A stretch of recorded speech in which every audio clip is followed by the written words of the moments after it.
Boss tells the king, "Hey, let's go out and see the world." Boss tells the king, "Hey, I'm going to go out see the world as a peasant, see what it's like." And the king is like, "Yes, I'll go with you." And he wants to avoid the touching the king's evil. This was mentioned earlier, where the king goes and lays hands on and blesses the people and supposedly makes them better. Now, there are a few. This this is the type of thing that could have happened, and there are some problems doing this. First of all, if the people have leprosy, which was a common disease up until the 1900s, when sanitation started getting better, if the people had leprosy, then the king could easily catch leprosy from it. If the people had measles, then the king probably at this point had already had measles, and that measles is one of those things that you can only catch once, which is why it's one of the great things to vaccinate for, because you vaccinate kids for it and then they never get it again. Same thing with chickenpox. Chickenpox is one of those things that you get once and you're done. So, and that's another thing where it's like these skin scabs. So, hopefully, the king has been exposed to all of these things. Some of them are measles, are one of those things that's not so bad when you're young, but it's really horrible when you get older. Likewise with chickenpox. Someone who is fully grown, who hasn't had chickenpox or hasn't had been vaccinated for chickenpox, if they get it, they will be really, really sick. So, um, so the king goes and he touches these people. Hopefully, washes his hands afterwards. But it says that he makes them better. Now, there's something called the placebo effect, which is studied in medicine and is in a lot of ways the bane of clinical trials. And the placebo effect is if you think something will help you, then it will. So when doctors try out a treatment, they try out a treatment and a placebo. And the placebo is just something that should do nothing. But quite often, when they test out placebos versus actually doing nothing, the placebo makes people better.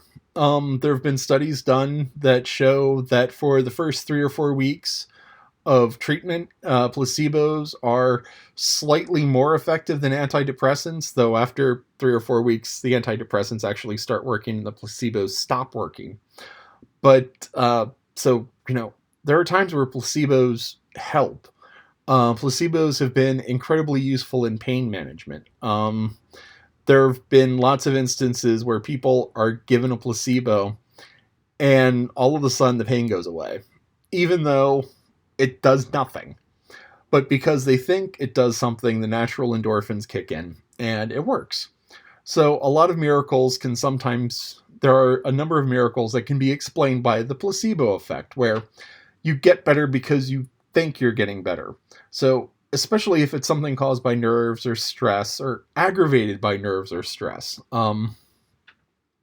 So if you think you're getting a treatment, then you get something, it actually works as a treatment.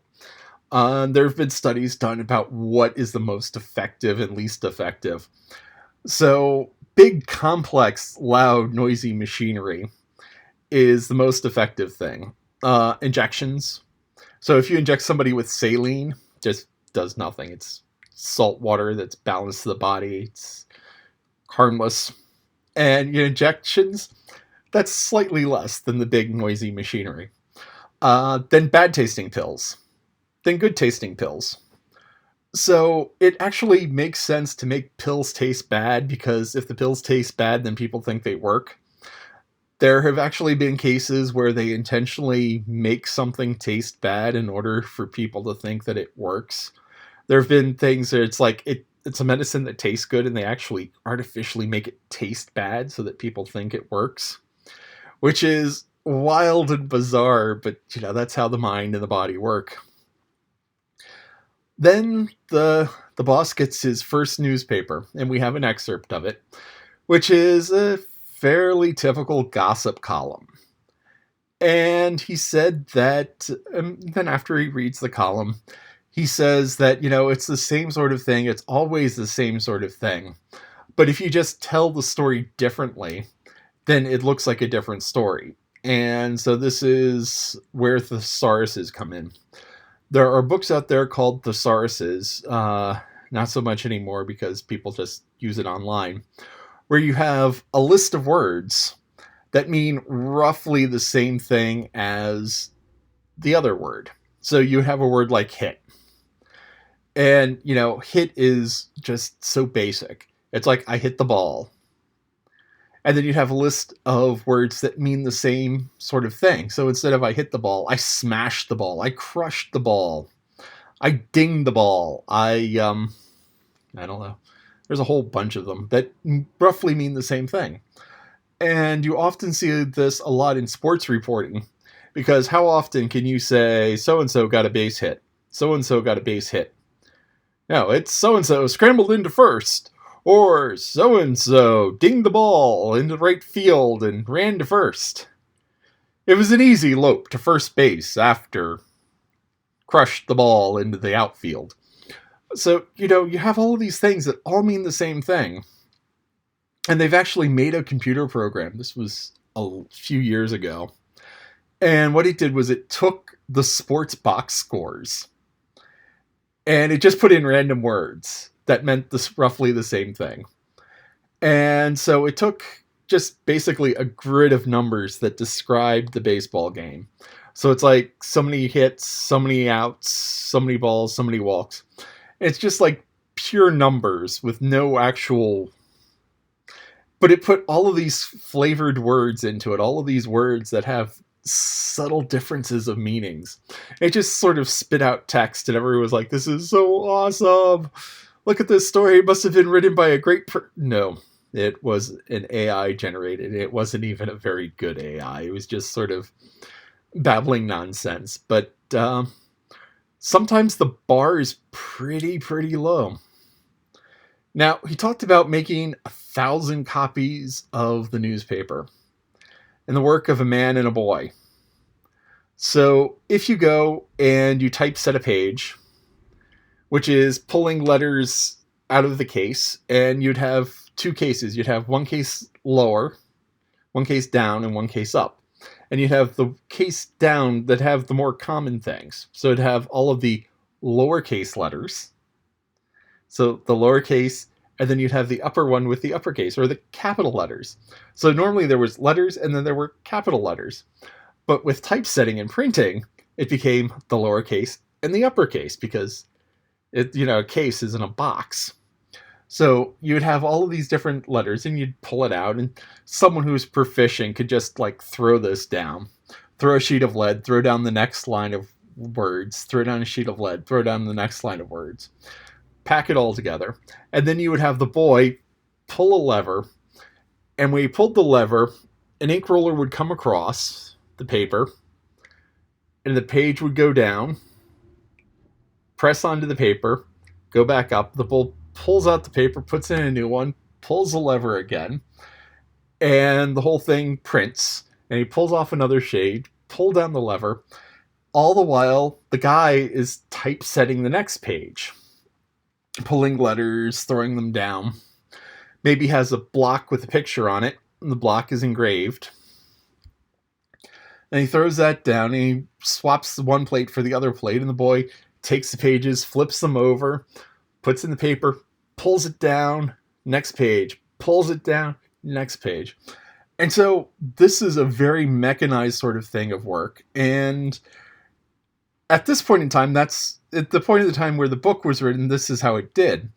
Now you have the pages flying by. The typesetting is automatic. So it's just like thousands and thousands of pages off of a giant roll of paper. Because here, it's individual sheets. It's individual sheets cut. So, yes, it's the work of a man and a boy to make 1,000 copies. And it's not much more work to make 1,000 copies than it is to make 100. It's not much more work to make 100 than it is to make 10.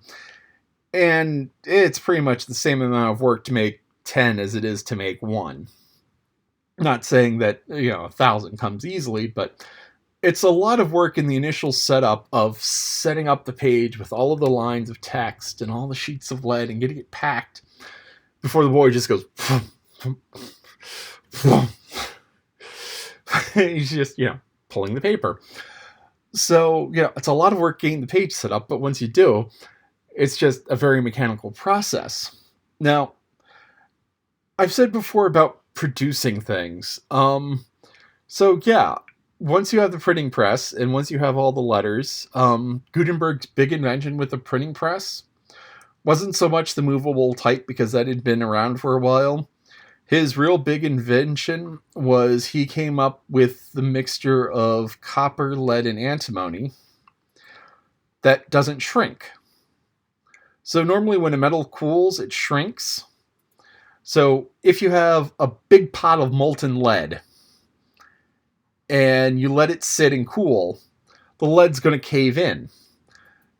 But when you do that on little individual letters, the letter caves in and you don't get a good copy in the front because it shrinks away. But antimony is weird because it actually expands as it cools, just like water does. So if you take a bottle of water and you put it in the freezer, it's going to expand and possibly crack and explode.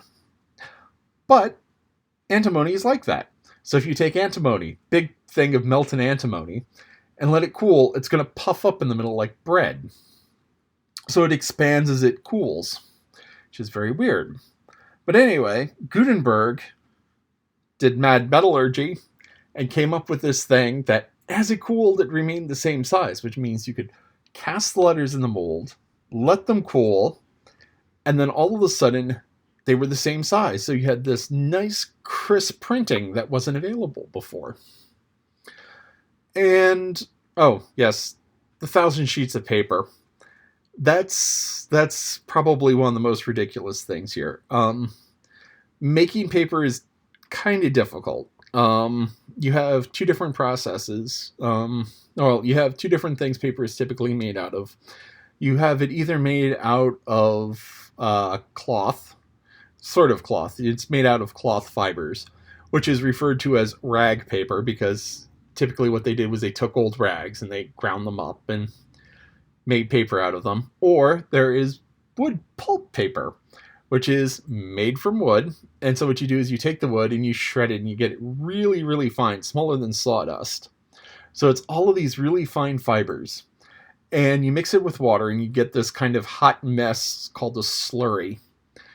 And you put that out onto screens and you let the water drip off. And then you press it and then you heat it and then you dry it.